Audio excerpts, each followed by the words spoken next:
Hi everyone, welcome to Minute Magic. In this video, I will share with you final year research ideas for data science students. First up, let's soar into the world of flight delay prediction. By developing machine learning models, we can accurately predict flight delays.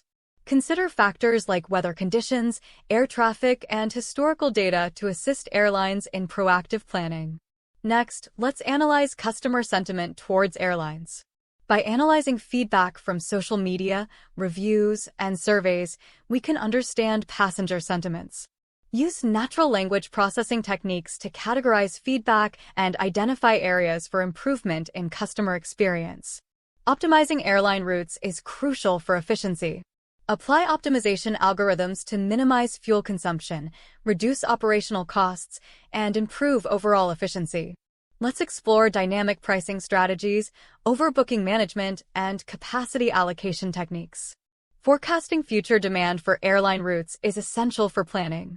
Use historical booking data and economic indicators to predict demand accurately. This helps airlines adjust pricing and capacity planning accordingly. And there you have it. Data science in the skies offers a myriad of exciting research opportunities for aspiring data scientists. Subscribe to our channel for more data science content, and don't forget to hit the like button and share this video with your fellow aviation enthusiasts.